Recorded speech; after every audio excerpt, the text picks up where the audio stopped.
అందరికీ నమస్కారం. सभी को ब्रह्मर्षि तटवर्ती राघव राव सर का नमस्कार। కార్యక్రమం ప్రారంభించే ముందు గురువు గారు బ్రహ్మర్షి పత్రి గారికి ఒక్కసారి మనం ధన్యవాదాలు చెప్పుకుందాం. कार्यक्रम शुरू करने से पहले परम गुरु ब्रह्मर्षि पितामह पत्री जी को धन्यवाद करते हैं। మనం గత 45 ఎపిసోడ్ నుంచి ఒక విషయమే చెప్పుకుంటున్నాం. हम पिछले 45 एपिसोड से एक विषय के ऊपर चर्चा कर रहे थे। ఈ రోజు 46వ ఎపిసోడ్. आज का यह एपिसोड 46वां है। విషయం ఏమిటి అంటే వికృతి, ప్రకృతి, సంస్కృతి. विषय है विकृति, प्रकृति और संस्कृति। ఈ సందర్భంగా అజ్ఞాని యొక్క ప్రవర్తన ఎలా ఉంటుందో తెలుసుకుంటున్నాం. इसी संदर्भ में अज्ञानी का व्यवहार कैसा होता है वह हम जानकारी प्राप्त कर रहे हैं। వాడు ప్రవర్తన అలా ఉంటే వాడు ఇంకా అజ్ఞానంలో ఉన్నట్టే లెక్క. यदि उनका व्यवहार इस तरह से रहता है तो अभी भी वे अज्ञान में ही है, ऐसा मानना है। ఈరోజు ఇంకొక విషయం తెలుసుకుందాం. आज हम एक और विषय के प्रति जानकारी प्राप्त करेंगे। ఏమిటంటే ఏది ఉండదు, वो यह है आपका भी नहीं है, ఏది ఉండదు, कुछ भी नहीं रहेगा, చివరకు తానే ఉండను అని తెలుసు. अंत में वे खुद भी नहीं रहेंगे, ये भी जानते हैं। కానీ గర్వంతో, लेकिन घमंड से, అహంకారంతో अहंकार से బెర్రవీగుతూ ఉంటూ ఉంటారు. बड़ाई मारते रहते हैं। ఈ రకంగా ఉండడం అన్నది అజ్ఞాని యొక్క లక్షణం. इस तरह से रहना अज्ञानी का लक्षण है। ఇంచేతంటే ఏది ఉండదు అని తెలుసుకున్నాం.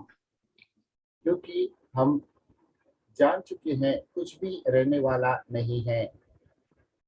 కారణం ఏంటంటే మనకి కళ్ళకి కనిపిస్తున్నది ఏది కూడా क्योंकि आंखों को जो भी दिख रहा है చూస్తే కొంతకాలమే కనిపిస్తూ ఉంటాయి. वो कुछ समय ही दिखने वाला है, కానీ కొన్నాళ్ళకి అది కనిపించదు.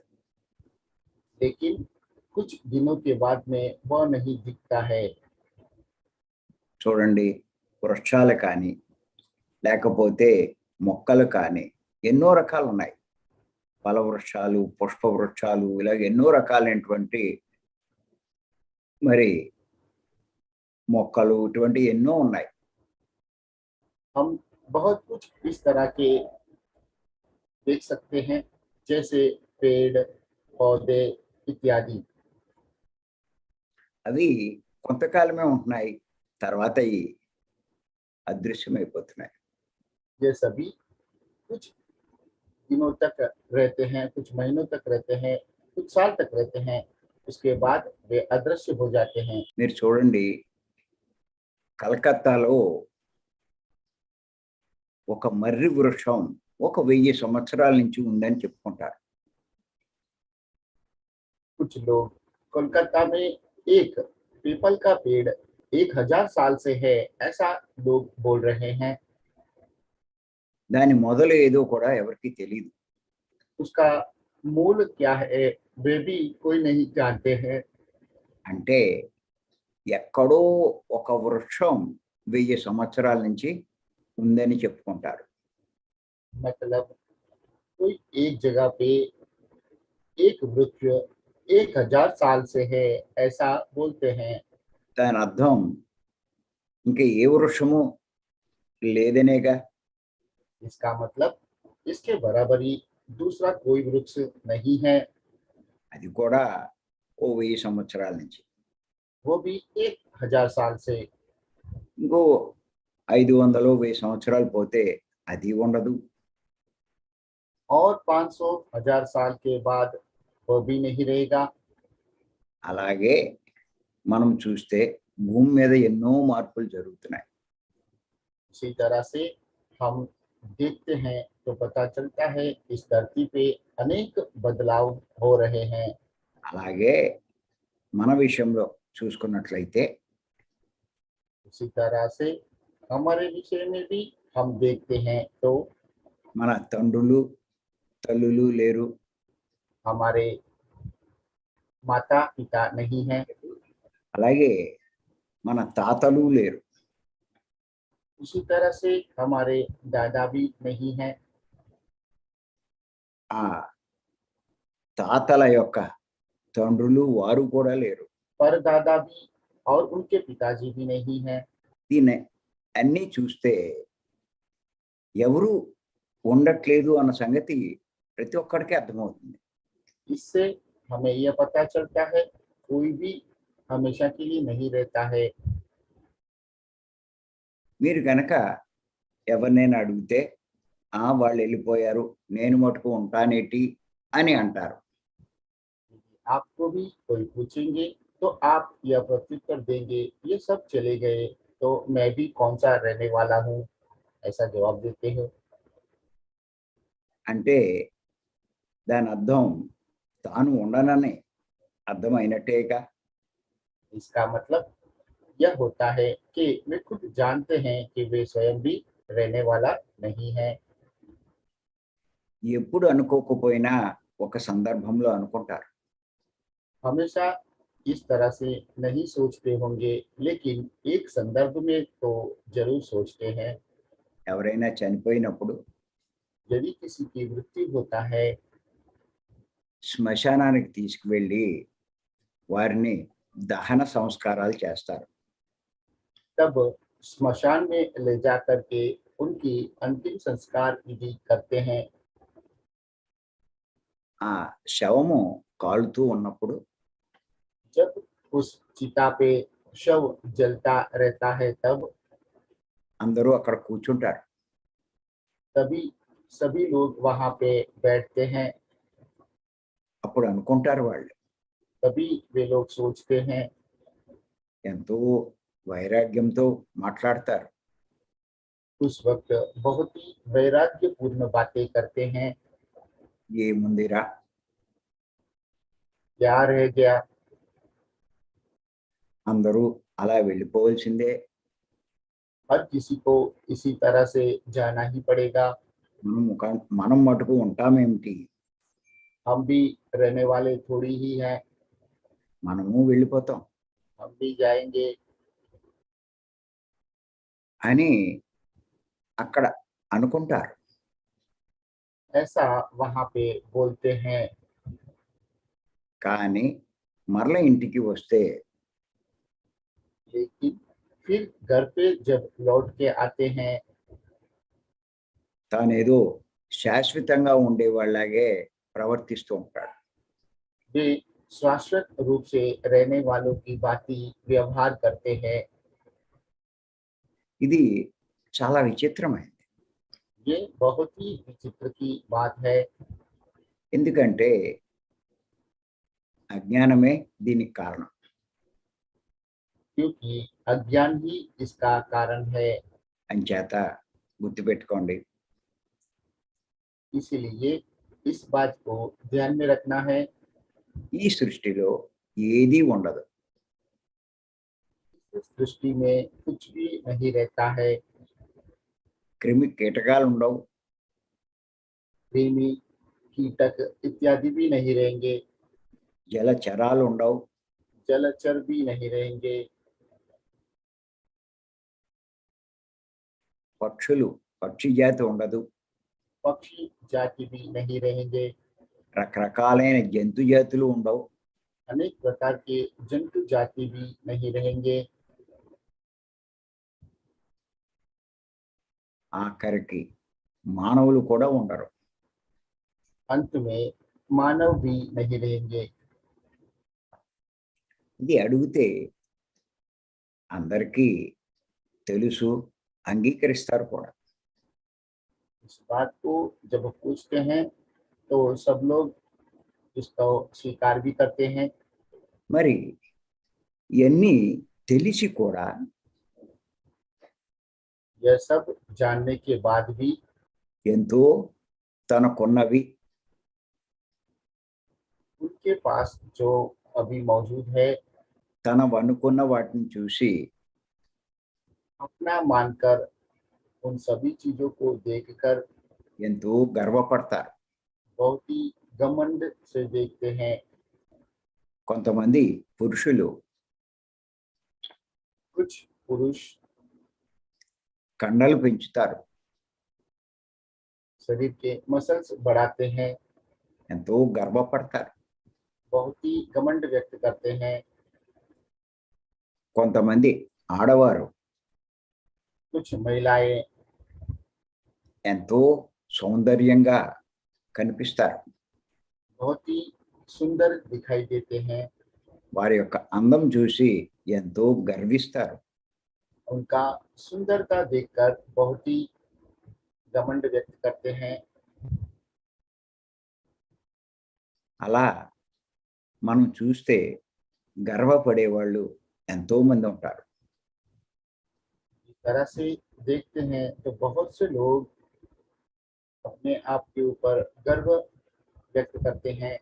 కానీ ఆ అందం కానీ लेकिन उनकी सुंदरता, ఆ కండలు కానీ उनका मजबूत शरीर కొంతకాలమే. कुछ दिन तक ही, అలాగే కొంతమందికి సంపదలు ఉంటాయి, उसी तरह कुछ लोगों को संपत्ति रहता है,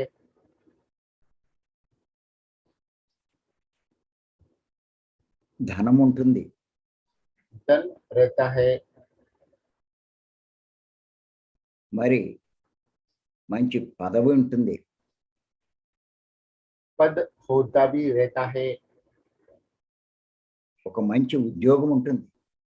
एक अच्छी नौकरी रहती है,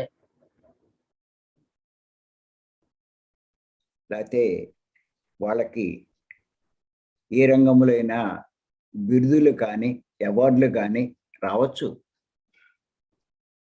उनको किसी भी क्षेत्र में इनाम अथवा बिरुद मिल सकते हैं। ఇవన్నీ చూసుకుని అహంకరిస్తూ ఉంటారు.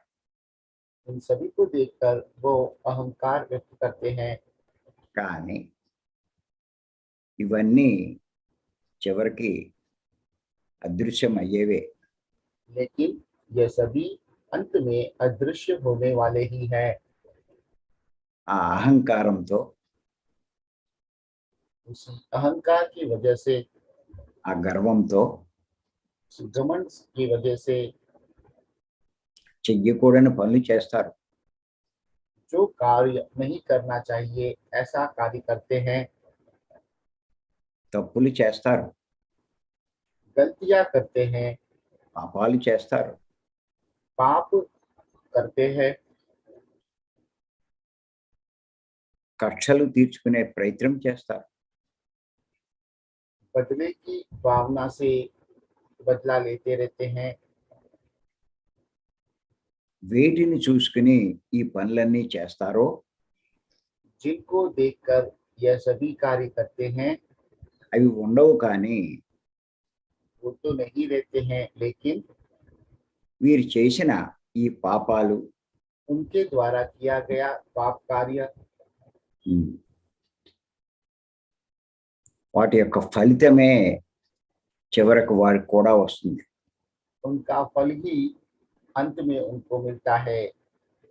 అదే వాళ్ళకి మిగిలేది. यही उनके लिए शेष रह जाता है। అంచేత అజ్ఞానంలో ఉన్నవారు इसीलिए अज्ञान में रहने वाले పాపాలు పెంచుకుంటారు. पाप कार्य बढ़ाते रहते हैं। దాని ఫలితం తర్వాత దుఃఖం రూపంలో అనుభవిస్తారు. इसके फल को बाद में दुख के रूप में अनुभव करते हैं। అందుకే పత్రి గారు అంటారు, इसीलिए पत्री जी कहते हैं, నీలో అజ్ఞానం ఉన్నట్లయితే यदि आप में अज्ञान रहता है तो నువ్వు ఖచ్చితంగా దుఃఖం అనుభవిస్తావు అంటారు. निश्चित रूप से आपको दुख अनुभव करना पड़ेगा। చేత మనము దుఃఖంలోంచి బయట పడాలి అంటే इसलिए यदि हमें दुख से बाहर आना है तो ఖచ్చితంగా అజ్ఞానంలోంచి బయట పడాలి. निश्चित रूप से अज्ञान से बाहर आना ही पड़ेगा। ఊరికే నాకు దుఃఖం కలిగింది అని అందరూ బాధపడతారు. क्योंकि मुझे दुख आया है ऐसा बोलते हुए सभी लोग दुख व्यक्त करते हैं। మరి బాధపడితే ప్రయోజనం లేదు. इस तरह से दुख होने से कोई लाभ नहीं है। అజ్ఞానం తొలగించుకోండి. अज्ञान दूर कीजिए। ఎక్కడ చూసినా దుఃఖం తాండవిస్తుంది. हर जगह पे दुख ही दिखाई देता है।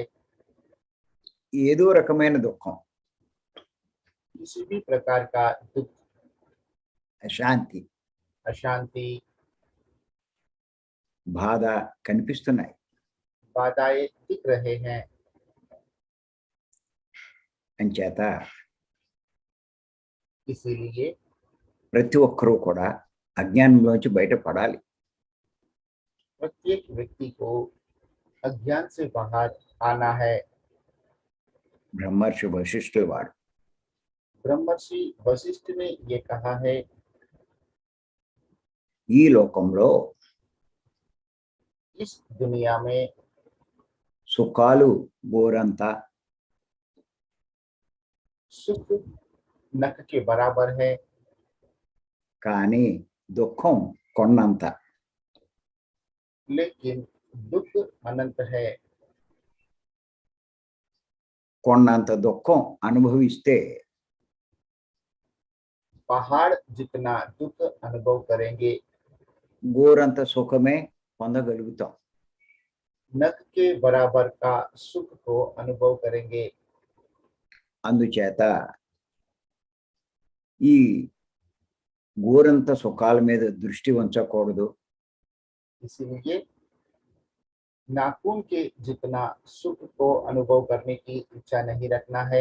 ఈ కొండంత దుఃఖంలోంచి బయటపడే ప్రయత్నం చేయాలంటారు. पहाड़ समान दुख से बाहर आने का प्रयत्न करना है। దానికి జ్ఞానం పొందాలి అని ఆయన చెప్పడం జరిగింది. इसके लिए ज्ञान प्राप्त करना है ऐसा उन्होंने कहा है। దానికి ఆధ్యాత్మిక త్రిరత్నాలు పాటించాలని కూడా చెప్పారు. इसके लिए आध्यात्मिक त्रिरत्नों का पालन करने के लिए कहा है। ఒకటి సాధన, एक साधना, రెండు స్వాధ్యాయం, दूसरा स्वाध्याय, మూడు సాంగత్యం. तीसरा सांगत्य। మరి ఏదైతే అప్పుడు వశిష్ఠుల వారు చెప్పారో जो वशिष्ठ ने उस वक्त कहा है, ఇప్పుడు మన పత్రి గారు చెప్తున్నారు. अभी पत्री जी भी वही बता रहे हैं। మరి శంకరాచార్య వారు అదే చెప్పారు. शंकराचार्य जी ने भी वही कहा है। చేత అంతటి గొప్పవారు చెప్పినటువంటి ఈ విషయాలు इसलिए इतने महान लोगों ने जो बताया है మనం పాటిద్దాం. हमें पालन करना है। జ్ఞానంలోంచి బయటపడదాం. अज्ञान से बाहर आ जाएंगे, దుఃఖంలోంచి శాశ్వతంగా బయటపడదాం. दुख से शाश्वत रूप से बाहर आ जाएंगे। ఏదో ఒక్క కష్టం తొలగినంత మాత్రాన ప్రయోజనం లేదు. यदि एक तकलीफ दूर हो जाता है तो इससे कोई लाभ नहीं होगा। నీ ఒక రోగం పోయినంత మాత్రాన ఏమీ ఉపయోగం లేదు. एक बीमारी दूर हो जाता है तो उसका कोई उपयोग नहीं है, మళ్ళా రోగం వస్తుంది. फिर से बीमारी आ सकता है। ఒక సమస్య పోయినంత మాత్రాన ప్రయోజనం లేదు. एक समस्या का हल मिलने से कोई लाभ नहीं है, ఇంకొక సమస్యలో చిక్కుకుంటావు. दूसरे समस्याओं में गिर जाएंगे। ఒక కోరిక తీరినంత మాత్రాన ఏమీ లాభం లేదు. एक इच्छा पूरा होने से कोई लाभ नहीं होगा ఇంకా మళ్ళా కొత్త కోరికలు పుడతాయి. और नए इच्छाएं जन्म लेंगे। మరి అందుకే పత్రి గారు ఏమన్నారంటే, इसीलिए पत्री जी ने यह कहा है, ధ్యానం అన్నది ज्ञान లాభాల కోసం కాదు, लाभों के लिए नहीं करना है, రోగాల కోసం కాదు, बीमारियों के लिए नहीं करना है, అనుభవాల కోసం కాదు, अनुभवों के लिए नहीं करना है, జ్ఞానం కోసం అని చెప్పి ज्ञान प्राप्त करने के लिए करना है, ऐसा बोलते हुए ఆ, చెప్పడం జరిగింది. ऐसा उन्होंने कहा है। అంచేత పెద్దవారు చెప్పింది మనం అర్థం చేసుకోవాలి. इसलिए महानुभावों ने जो बताया है उसे हमें स्वीकार कर लेना चाहिए। ఎంతసేపు రోగాలు రోగాలు అంటూ కూర్చోకూడదు. हमेशा बीमारियों के प्रति चिंता करते हुए बैठा नहीं रहना चाहिए। అవి ఎవరికైనా ఉంటాయి. ये सबके पास होते हैं। సమస్త దుఃఖంలోంచి బయటపడే ప్రయత్నం చేయాలి. सभी दुखों से बाहर आने का प्रयत्न करना है। ఆ ధ్యానమే ఇప్పుడు మనం అంతా చేస్తున్నాం. हम सभी भी वही ध्यान अभी कर रहे हैं। ఎంతో పట్టుదలగా చేస్తున్నాం. बहुत ही इंटरेस्ट से हम वो कर रहे हैं। ప్రతిరోజు విడవకుండా చేస్తున్నాం. प्रतिदिन बिना कर्म मिस किए हुए हम कर रहे हैं। సంవత్సరం పైనుంచి చేస్తున్నాం. एक साल से अधिक समय से कर रहे हैं। పత్రి గారు చెప్పినట్టు శ్వాస మీద ధ్యాసే ఉంచుతున్నాం. पत्री जी ने जो कहा है उसके मुताबिक स्वास्थ्य के ऊपर ध्यान केंद्रित करते हुए ही कर रहे हैं। నేను చాలా మందిని గమనించాను. मैं बहुत लोगों को देख रहा हूँ। మన జూమ్లో ధ్యానం చేసే వాళ్ళని हमारे जूम में ध्यान करने वालों को అందరినీ గమనిస్తున్నాను. मैं सभी लोगों को देख रहा हूँ। వారిలో చాలా మార్పు వచ్చింది. उनमें बहुत बदलाव आ चुका है। వారిలో ఉన్నటువంటి ఎంతో అజ్ఞానాన్ని తొలగించుకున్నారు. उनमें मौजूद बहुत अज्ञान दूर हो चुका है। వారి యొక్క పనులు మారిపోయినాయి. उनके सभी कार्य बदल चुके हैं। వారి ఆలోచన విధానం మారింది. उनका सोचने का विधान बदल चुका है। వారి మాటలు కూడా మారిపోయినాయి. उनकी बातें भी बदल चुके हैं। మరి నిజంగా నాకు చాలా సంతోషంగా ఉంది. मुझे बहुत संतोष हो रहा है। మరి ఇదే రకంగా చేస్తే మనలో ఉన్నటువంటి అజ్ఞానాన్ని పూర్తిగా తొలగించుకోగలుగుతాం. यदि इसी तरह से करते रहेंगे तो हम में मौजूद सभी अज्ञान को पूरी तरह से दूर कर पाएंगे। చేత ఈ అవకాశం ఇచ్చినటువంటి మీ అందరికీ నేను ధన్యవాదాలు చెప్తున్నా. इसलिए इस तरह से मुझे ये मौका देने के लिए आप सभी को धन्यवाद दिया जा रहा है। Thank you. धन्यवाद। नमस्ते, प्रणाम सर, आत्मवंदन। నమస్తే నమస్తే. सर, आज का विषय भी बहुत ही सहज, सरल और बहुत ही महत्वपूर्ण विषय के बारे में आपने जानकारी दी। आज के विषय के बारे में सर आपने बताया कि कुछ भी नहीं रहेगा, मतलब आना और जाना संसार का नियम है, लेकिन घमंड से हम अपने आप की बढ़ाई करते रहते हैं इस तरह से रहना अज्ञानी का लक्षण है, क्योंकि कुछ भी रहने वाला नहीं है। जो कुछ हमें आंखों से दिख सर आप हाँ को हाँ, मैं बोलिए बोलिए अच्छी जो तरह कुछ से। हमें आंखों से दिख रहा है वह कुछ ही समय का है।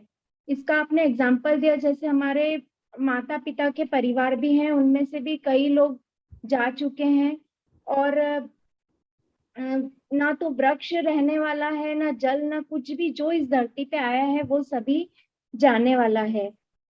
जब पर फिर भी जो लोग, जब भी किसी की मृत्यु हो जाती है तब अंतिम विधि करते हैं, तब उसकी चिता पर जब शव जलता है तब सभी लोग सोचते हैं कि सभी वैराग्यपूर्ण बातें करते हैं कि सभी को, हर किसी को जाना जाना ही होगा, ऐसा वहां पर बोलते हैं।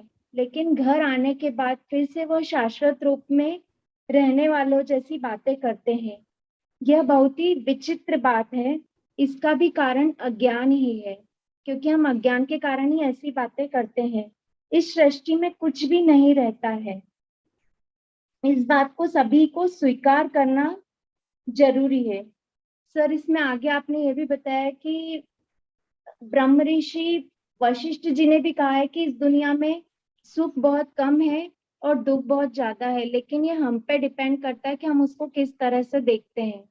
यदि हम दुख को स्वीकार कम करते हो, यदि स्वीकार सुख को ही ज्यादा एक्सेप्ट करेंगे, तो हमें हर जगह सुख ही सुख दिखेगा।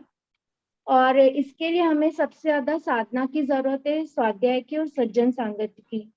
यही हमें पत्री जी ने भी बताया है और शंकराचार्य जी ने भी बताया है। तो जो भी इन सब महान पुरुषों ने हमें बताया है, उन सब का हमें पालन करते हुए हमें अपना जीवन व्यतीत करना है। Thank you sir. अच्छी मैडम, अच्छी मैडम, बहुत अच्छी। बहुत ही अच्छे से आपने बताया है, धन्यवाद Megha ji. Thank you sir. नमस्ते सर।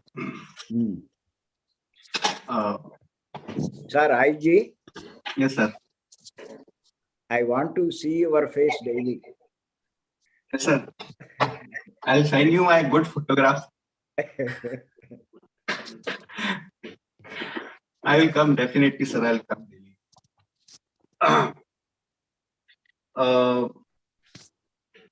ब्रह्म ऋषि राघव सर को मेरा शत शत प्रणाम। चिरंजीवी जी जो इतनी अच्छी तरह से ट्रांसलेट करते हैं रोज, उनको भी शत शत प्रणाम। हम पिछले कुछ दिनों से एक विषय के ऊपर अलग अलग कोणों से, अलग अलग एंगल से विचार करते हैं कि कर रहे हैं। वह है अज्ञानी का व्यवहार कैसा होता है। एक अज्ञानी व्यक्ति घमंड में, अहंकार में स्वयं की बड़ाई करता है। यह अज्ञान का लक्षण है। कुछ भी शाश्वत नहीं है। जो भी हमारी पंच इंद्रियां जो भी महसूस कर सकती हैं, वह सब अशाश्वत है। आज है परंतु हमेशा नहीं रहेगा। उदाहरण के लिए कई पेड़ पौधे कुछ दिनों तक, कुछ महीनों तक, कुछ सालों तक रहते हैं, पर एक ना एक दिन वह अपना जीवन पूर्ण कर लेते हैं। सर ने उदाहरण के लिए कलकत्ता के एक बरगद के वट वृक्ष के बारे में बताया है, जिसकी उम्र लगभग 1000 वर्ष है, परंतु कुछ 500 या 1000 वर्षों के बाद वह भी नहीं रहेगा। हम अपने जीवन में देखते हैं, हमारे माता पिता पक्ष के जो भी वृद्ध लोग थे, वो एक एक करके अब मृत्यु को प्राप्त हो रहे हैं। कुछ हमारे परदादा को तो हम लोगों ने देखा भी नहीं है।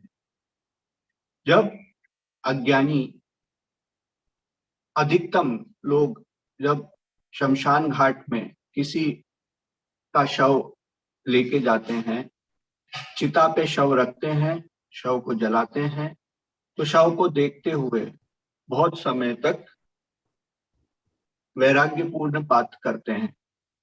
इस जीवन में क्या रखा है, जीवन तो असार है, एक दिन सबको चले जाना है। इस तरह की बहुत भावपूर्ण बातें करते हैं, वैराग्यपूर्ण बातें करते हैं, परंतु घर आके वही पुराने व्यवहार को पालने लगते हैं। यह इसका कारण अज्ञान है। अतः हमें ध्यान देना है कि कुछ भी शाश्वत नहीं है। हर जीव को, चाहे वो कृमि हो, जलचर हो, पक्षी, पशु, मानव, उसको एक दिन चले जाना है। यह मानकर भी जो अपनी वस्तुओं को घमंड से देखते हैं वे अज्ञानी हैं।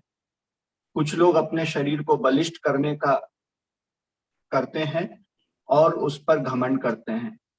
कुछ महिलाएं अपनी सुंदरता पे घमंड करती हैं, परंतु यह कुछ भी अधिक दिन तक टिकने वाला नहीं है। संपत्ति, धन, पद, नौकरी, प्रतिष्ठा, कुछ लोग इनको देख के अहंकार करते हैं। यह सब भी एक दिन अदृश्य होने वाला है। मैं कुछ छोड़ रहा हूं। पत्री जी कहते हैं कि अगर आप दुखी हैं तो निश्चित ही यह अज्ञान के कारण है। यदि दुख से बाहर आना है तो अज्ञान से बाहर आना होगा। सब लोग अपने दुख व्यक्त करते हैं, परंतु दुख व्यक्त करने का कोई लाभ नहीं है।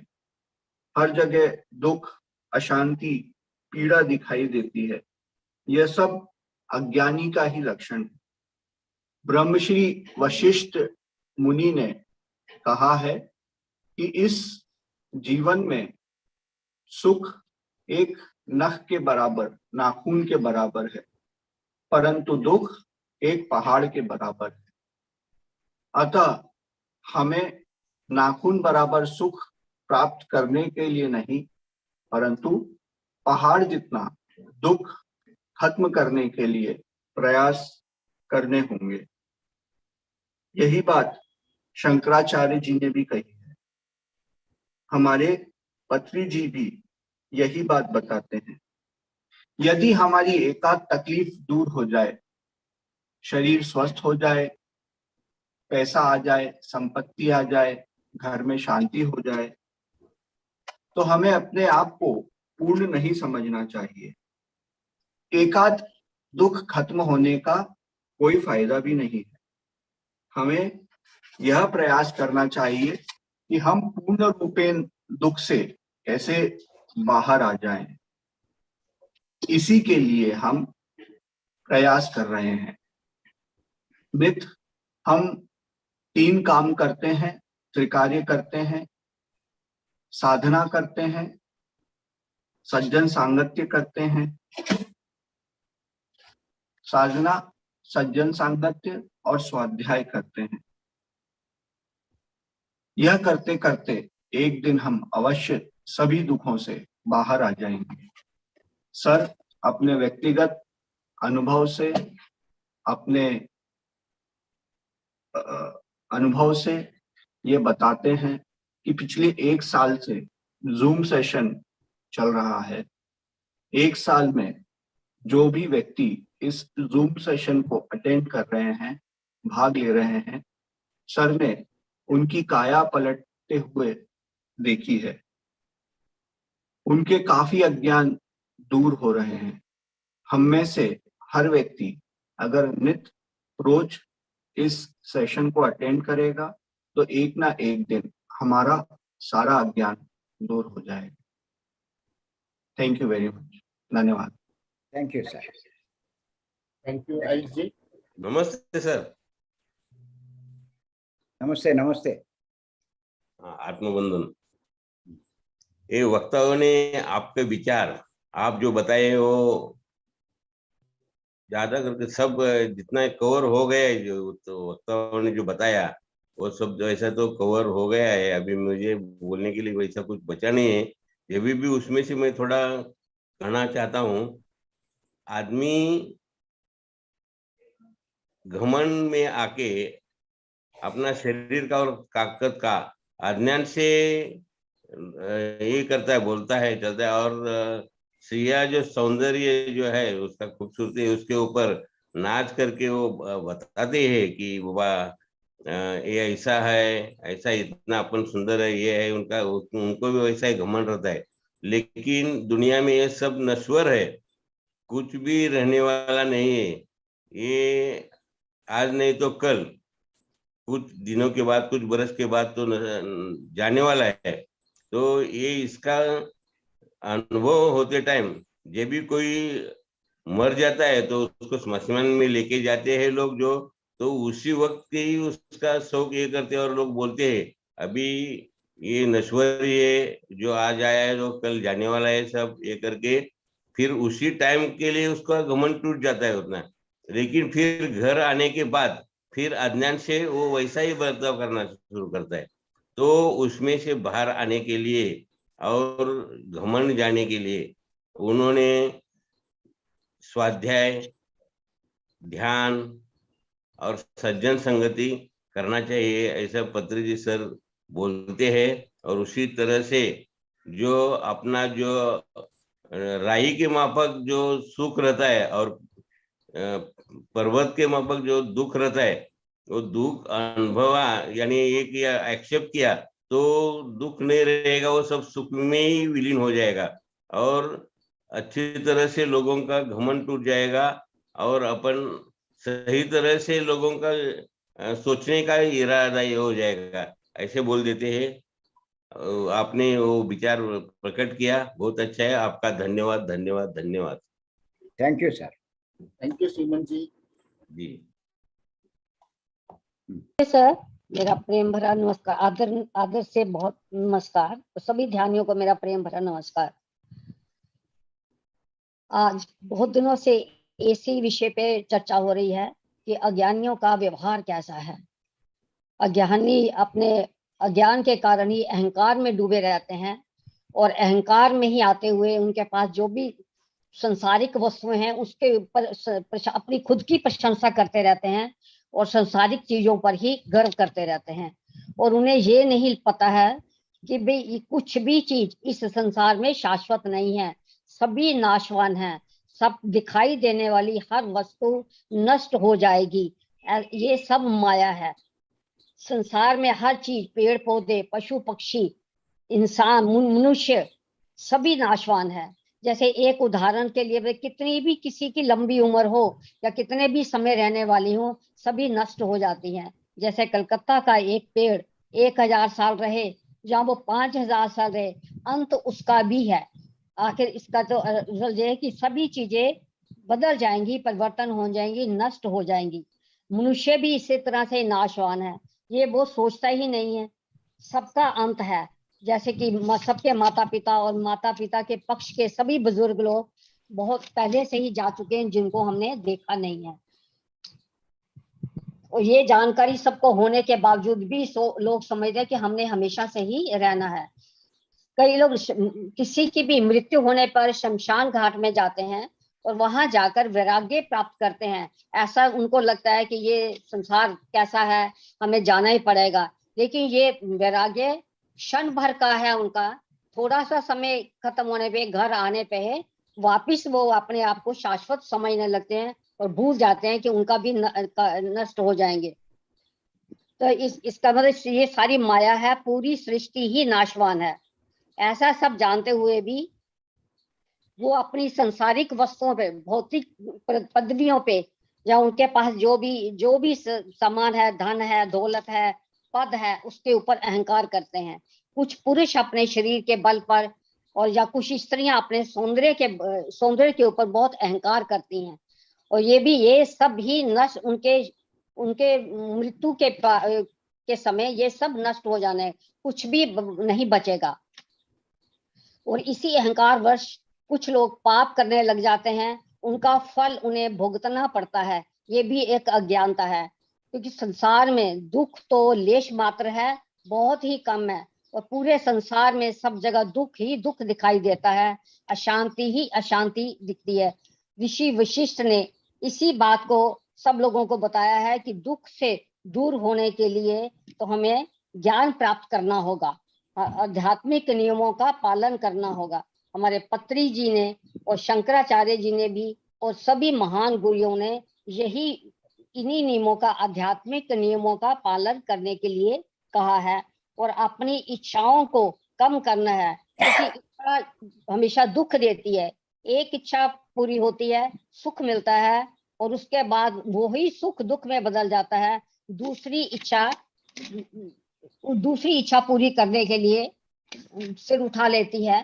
तो इसलिए ये इच्छाएं की पूर्ति भी सुख का कारण नहीं, सुख दुख का कारण है।